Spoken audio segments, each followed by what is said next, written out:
Em entrevista ao jornal Financial Times, o deputado federal Eduardo Bolsonaro afirmou que os Estados Unidos estão avaliando a imposição de novas sanções contra o ministro do Supremo Tribunal Federal que não encerrarem o julgamento do ex-presidente Jair Bolsonaro, acusado então de tentativa de golpe de Estado.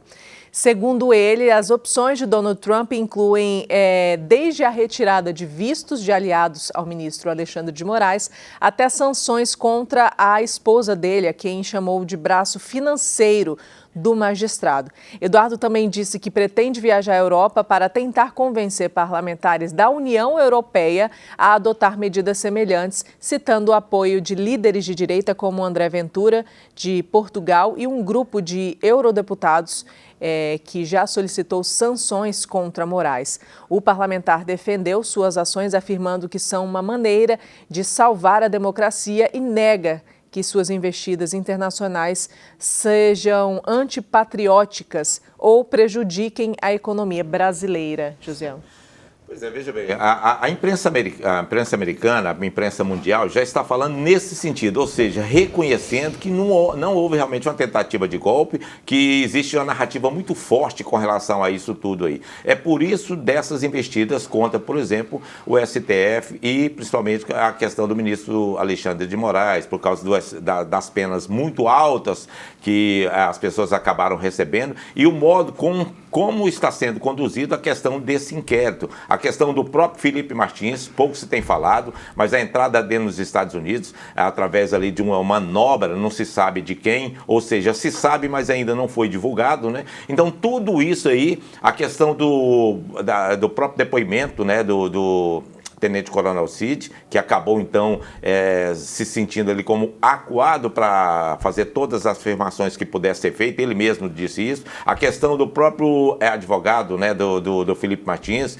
Jeffrey Schickini, o que aconteceu? Ou seja, foi censurado em algumas falas durante um depoimento. É muito complicada a situação, Mariana. Então, é sobre isso que os jornais americanos estão falando aí e que o Trump está de olho com relação a essas sanções. Queria mandar um abraço aqui para o Peninha. Bom dia a todos. Não tem o nome aqui da pessoa, está sem só o nick dele. Strigner. Bom dia também a todos. Que o Ítalo, falando do assunto que a gente trouxe anteriormente, que o Ítalo seja punido por alimentar a pedofilia. Marcelo Campos Pereira também participando com a gente. Obrigada pela participação, Gui.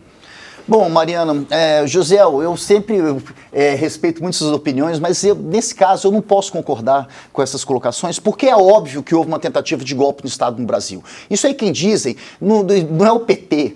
Quem diz isso são os ex-ministros das Forças Armadas Brasileiras do governo Bolsonaro, que é justamente o Cid, que está denunciando, e todo o alto escalão da República, que infelizmente tentou dar um golpe de Estado no Brasil. José, você deve ter a minha idade. Nós temos no Brasil uma história golpista. Deodoro da Fonseca, quando instalou a República, foi contra Dom Pedro. Floriano Peixoto tomou de Deodoro. Tivemos a Revolução de 30, Estado Novo de 45 com Getúlio Vargas. Tivemos o levante do Forte Copacabana. Tivemos a intentona comunista. Tentaram impedir a posse de Juscelino Kubitschek. Tentaram derrubar ele 2 vezes. Quando Jânio renunciou, impediram a posse de João Goulart. Deram um golpe de Estado. Humberto de Alencar Castelo Branco instalou no Brasil um dos períodos mais tenebrosos da história da nossa República. E isso avançou. Tancredo Neves morre 2 dias antes de tomar posse. Zé Sarney, benquisto dos militares, assume. Dilma Rousseff, para nós, sofreu um golpe. Bolsonaro vem e quer dar outro golpe. Nós temos uma história golpista, isso tem que acabar. Isso não tem o menor cabimento. Ou a gente coloca esses bolsonaristas, esse Eduardo Bolsonaro. Gente, isso é um homem que está fazendo um crime chamado lesa à pátria. Ele está jogando contra todo o Estado brasileiro. Ele já disse que ele, mesmo que arruine tudo, terra arrasada, ele disse, eu estarei vingado. Sabe por quê? Porque ele não quer que o papai vá preso. É desse jeito que está funcionando. Estão defendendo questões personalíssimas e isso não é possível. Amanhã termina o prazo de Jair Bolsonaro apresentar alegações finais. Em setembro, todas as terças-feiras, possivelmente a pauta será para julgar a sua ação penal do núcleo 1, o núcleo mais importante da trama golpista. E se Deus quiser e for à vontade também dos ministros do Supremo, Jair Bolsonaro será condenado a 40 anos de prisão e vai para a cadeia, que lá é o seu lugar, Papuda ou aonde ele quiser.